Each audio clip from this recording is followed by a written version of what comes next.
Au cœur des montagnes de Santa Cruz, en Californie, une expérience révolutionnaire de communication interespèces s'apprêtait à prendre un tournant inattendu. Les scientifiques étaient loin de se douter qu'en utilisant la langue des signes, ce primate de 44 ans allait délivrer un message qui ébranlerait les fondements même de la compréhension humaine. En ce matin froid de janvier 2016, le docteur Francine Patterson, la gardienne de longue date de Coco et la chercheuse pionnière à l'origine du projet, entra dans l'enclos de la gorille.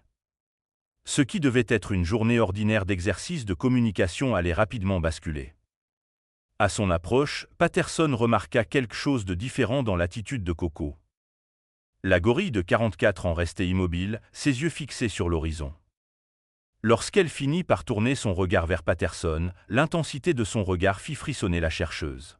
« Bonjour, Coco » signa-t-elle, essayant de maintenir une certaine normalité. Mais avant qu'elle ne puisse poursuivre leur rituel habituel de salutation, les mains de Coco commencèrent à bouger avec une urgence sans précédent. Ses gestes étaient vifs, précis et empreints d'une détermination que Patterson n'avait jamais observée auparavant. Les doigts de la gorille volaient dans les airs, formant des signes à un rythme effréné.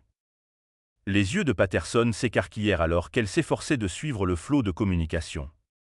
Ce n'était pas leur échange habituel au sujet des friandises ou des jeux.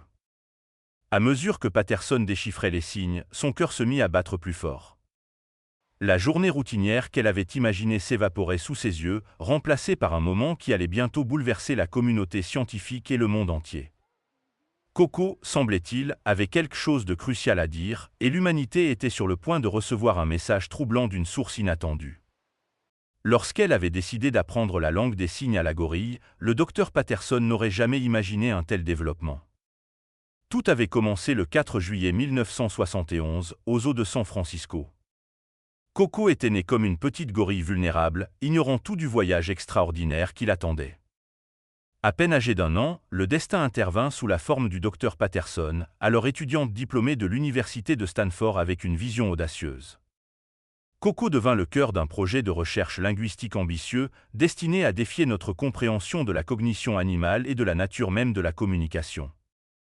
Dès les premiers jours, Coco montra une aptitude exceptionnelle à l'apprentissage.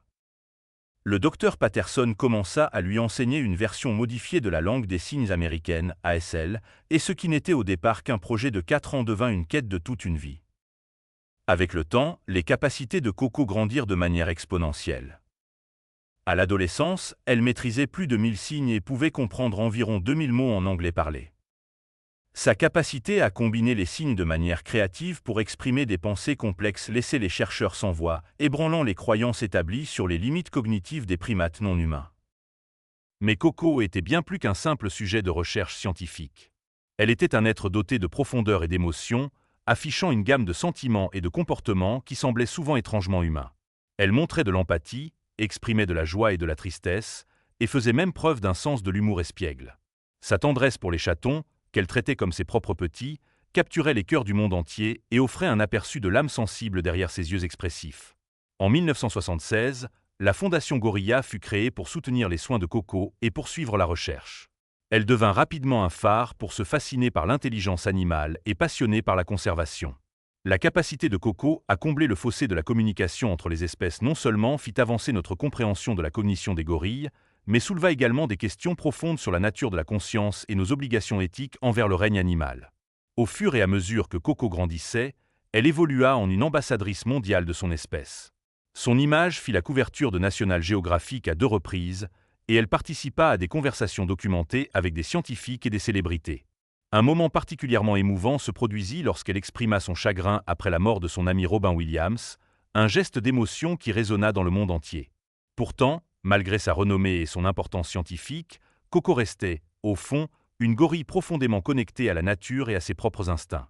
C'est cette combinaison unique de langage humain appris et de sagesse innée de gorille qui rendit sa soudaine communication urgente ce matin de janvier si captivante et inquiétante. Alors que le docteur Patterson observait Coco, ses mains bougeant avec une intensité qu'elle n'avait jamais vue auparavant, elle ne pouvait s'empêcher de se demander quel message pouvait être si important pour pousser cette gorille habituellement calme et joueuse à s'exprimer avec tant de ferveur. Des années de travail avec la gorille l'avaient préparée à bien des choses, mais rien ne l'avait préparée à ce qui allait se passer. Les mouvements de Coco devinrent plus délibérés, ses yeux remplis de détermination. « Je suis gorille », signa-t-elle, ses gestes nets et clairs. Patterson hocha la tête, un début familier à bon nombre de leurs conversations. Mais Coco continua, « Je suis fleur, animaux. Je suis nature. » Le cœur de la chercheuse fit un bond. Ce n'était pas leur échange habituel sur les préférences alimentaires ou les activités quotidiennes. Coco exprimait des pensées abstraites sur son identité et son lien avec le monde naturel. Patterson ressentit un mélange d'excitation et d'inquiétude l'envahir. En toutes leurs années passées ensemble, elle n'avait jamais vu Coco communiquer de telles idées abstraites avec une telle clarté et conviction. Mais avant que Patterson ne puisse pleinement saisir cette révélation philosophique, les signes de Coco prirent une tournure alarmante. « Homme, Coco aime », poursuivit la gorille, ses mouvements devenant plus agités. Patterson reconnut le signe pour homme, un terme que Coco utilisait souvent pour désigner les humains en général. « Terre, Coco aime », fut la phrase suivante, accompagnée d'un geste large qui semblait englober tout ce qui les entourait. Puis, avec un mouvement brusque qui fit instinctivement reculer Patterson, Coco signa avec force « Mes hommes stupides ». Les yeux de la gorille brûlaient d'une émotion que Patterson avait rarement vue, un mélange de frustration, d'inquiétude, ce qui ne pouvait être décrit autrement qu'un sentiment d'urgence profondément ressenti. Les implications du message de Coco commencèrent à se faire jour. Ce n'était pas juste une communication, c'était un jugement, un avertissement, venant d'un être qui avait passé toute sa vie à combler le fossé entre la compréhension humaine et animale. Comprendre la portée de ces mots était stupéfiant. Patterson restait figé, l'esprit en ébullition. Comment pouvait-elle être sûre qu'elle interprétait cela correctement? Et si elle l'était, qu'est-ce que cela signifiait pour leur recherche, pour notre compréhension de la cognition animale, et plus pressant encore, pour la relation de l'humanité avec le monde naturel?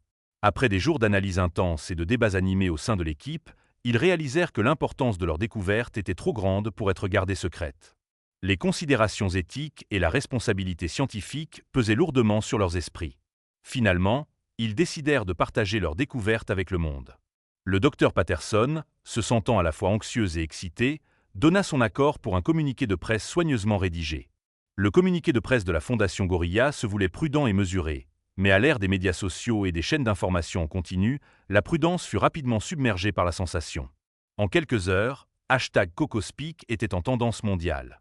Les médias se précipitèrent pour relayer l'histoire. « La gorille avertit l'humanité », titrait un journal. « Coco traite les humains de stupides, avons-nous tort ?» questionnait un autre. La gorille, qui avait autrefois charmé le monde en adoptant des chatons, était désormais au centre d'une controverse mondiale qui transcendait les frontières de la science, de la philosophie et de la politique environnementale. La réaction fut aussi diverse qu'intense. Les groupes environnementaux s'emparèrent de l'histoire comme d'un cri de ralliement. Greenpeace lança une campagne mettant en vedette l'image de Coco avec le slogan « Elle le voit ». Et vous? Les militants pour le climat citèrent le message de la gorille lors de manifestations, brandissant des pancartes sur lesquelles on pouvait lire « Homme stupide, il est temps de changer ». Des documentaires furent réalisés, des articles publiés dans des revues académiques et des émissions de débat politique analysèrent la question sous tous les angles possibles. Les scientifiques, quant à eux, étaient divisés.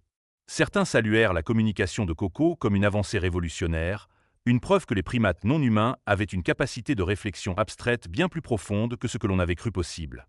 D'autres se montrèrent plus sceptiques, remettant en question les interprétations du docteur Patterson et suggérant que les signes de Coco pouvaient avoir été influencés par les attentes humaines. Une nouvelle ère de débat scientifique s'ouvrait. Au-delà du tapage médiatique, des discussions plus profondes émergeaient également. Les philosophes et les éthiciens se penchèrent sur les implications du message de Coco. Si un animal pouvait communiquer une préoccupation aussi complexe sur l'état du monde, qu'est-ce que cela signifiait pour la manière dont nous comprenons la conscience animale et notre responsabilité envers la planète?